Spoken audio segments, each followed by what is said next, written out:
Welcome on in, golf fans. It's your boy Gsluke here with our DFS core plays for this week's BMW Championship, the second leg of the playoffs, and gonna go through the top end of the Draftkings pricing and go through 3 players, one in the 10, 9, and 8K range, and I think you should keep an eye on when you're going out there and building your DFS lineups. We've got ourselves that star-studded field, so making decisions up there in the 8K plus range gonna be a little bit more difficult than most slates, especially so when we have pricing going the whole way from $12,000 down to $5,500. Yeah, just like we had there a few weeks ago at the Open Championship. Well, it looks like DraftKings is bringing back the experiment. So that's why spreading it out a little bit more than usual and going to bring you these 3 foundational pieces that not only will I be playing out there in my GPP lineups, but I've already gone out there and already bet these 3 players outright as well. So a lot to get into. Let's go ahead and get this thing rocking. Alrighty, first up, we've got our key stats. So just going through some of the metrics I'm using this week to identify these top plays. So we've got a major championship type of setup in Olympia fields. It's been used for US Opens and PGA Championships in the past, but most recently in 2020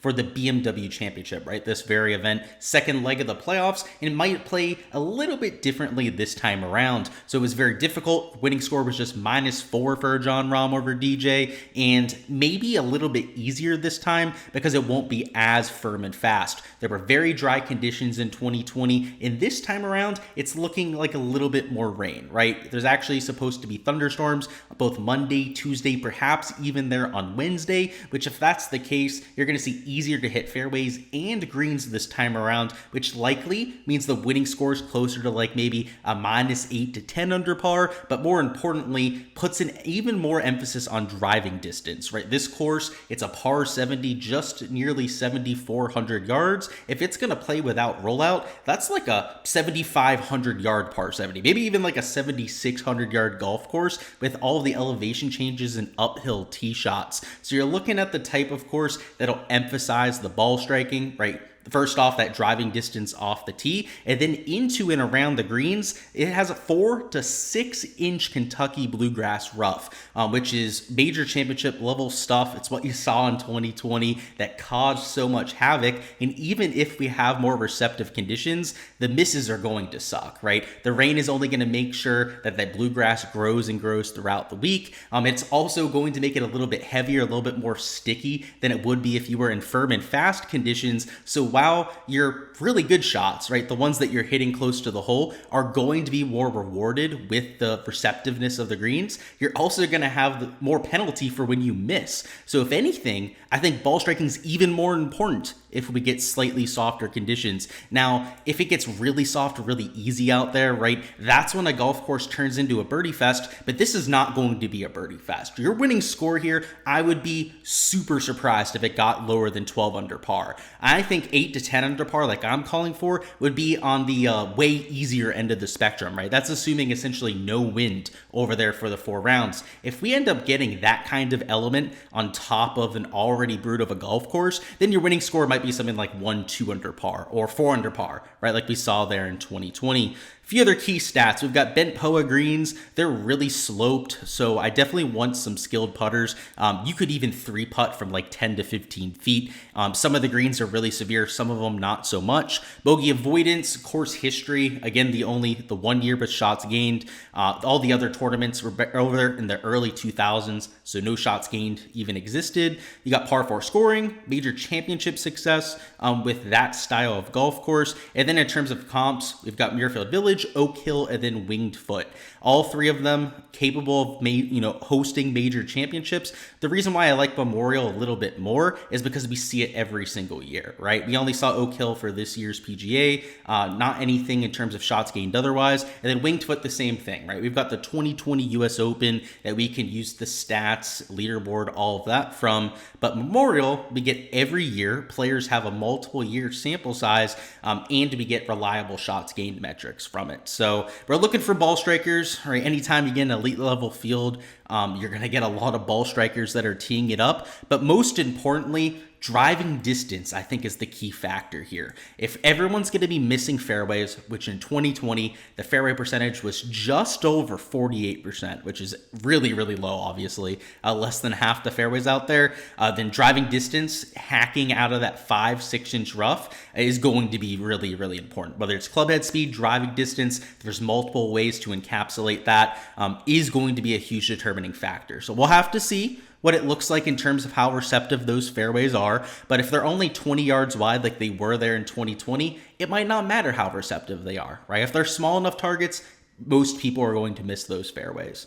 With that being said, 3 plays I want to talk about. Like I said, one in the 10, 9, and 8K range that we'll go through. First up is Viktor Hovland. So it's not to say that I won't play somebody more expensive than Hovland this week. In fact, I'll probably play at least 1, maybe even 2 players more expensive than Hovland. But what I like here is the course fit. He played well at Oak Hill. We know that, right? Over there at Winged Foot was a top 15 finish, so he checks that box. And at Memorial, your champion from this year, right? So my top 3 comp courses has played exceptionally well. The price tag, I think, is fair enough, and the recent form metrics are a little bit sneaky. He's gaining across the board. The putter, which is normally electric for Hovland, right, capable of gaining 5-6 strokes in any given event, has only been a slight positive, right? So it's been the tee to green play. We zoom out a little bit. He's been doing his thing, right? Viktor Hovland, a very consistent player, right? Like if we see him miss a cut, we are absolutely shocked, right, with Viktor Hovland. Well, luckily at a no-cut event, there's no such thing as missing a cut, right? So $10,300, love the comp course history, of course,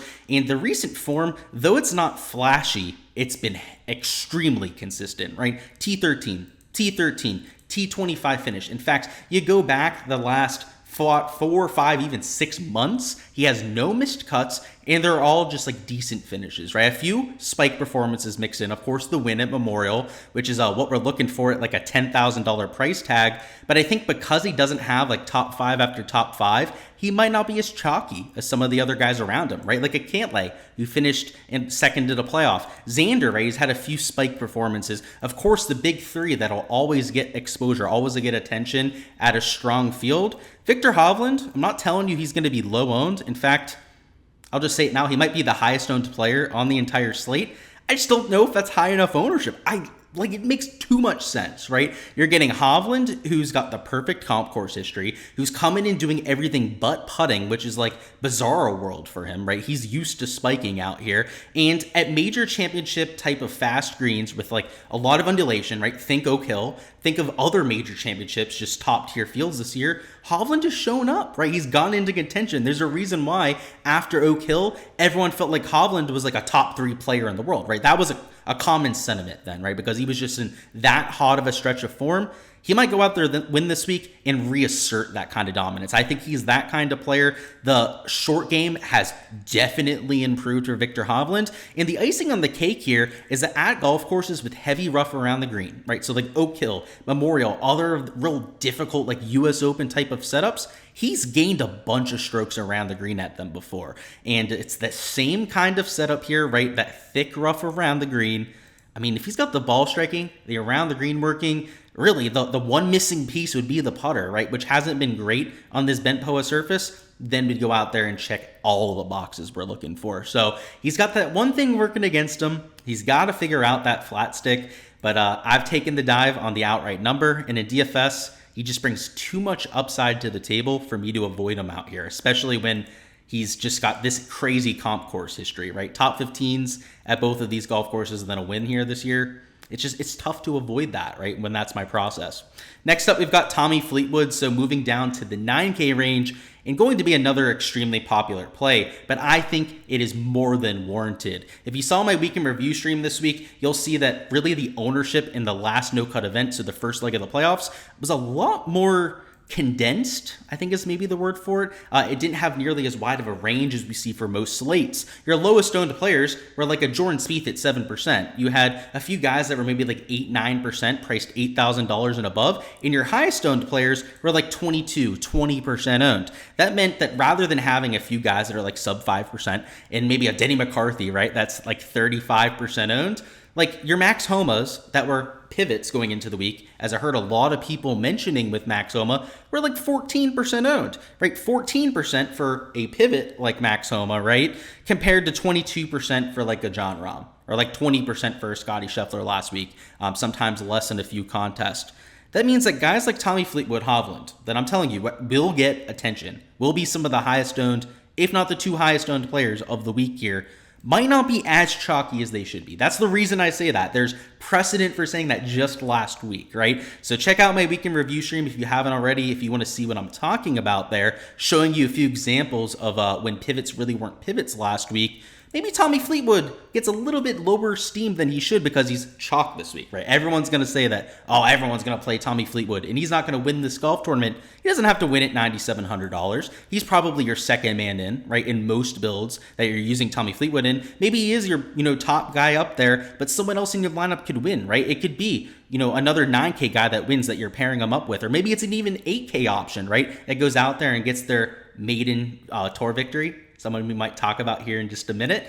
But Tommy Fleetwood, right, $9,700, right? I'm more than okay getting there. The recent form is ridiculous. We take a look at it, T3, T10, T6. You go back the last 3-4 months, it's top 5, top 10 pretty much every other week. I mean, the guy's just been spike performance after spike performance. You take a look at the shots gained metrics, is gaining across the board except for around the green. We know him to be one of the better short game players in all of the tour. So that's definitely an outlier. You take a look at the last 36, he's gaining across all 4 categories. You can see that around the green kind of rebounds, which I do think around the green will matter this week. Maybe a little bit less if it's, not as firm and fast as what we saw in 2020. But anytime you're at a difficult golf course, right, around the green matters, right? A lot more than a birdie fest. So I like what we're seeing from Tommy. That's maybe the understatement of the year, maybe the most obvious take in human history out there. And sometimes the most obvious plays are the ones that get overlooked, right?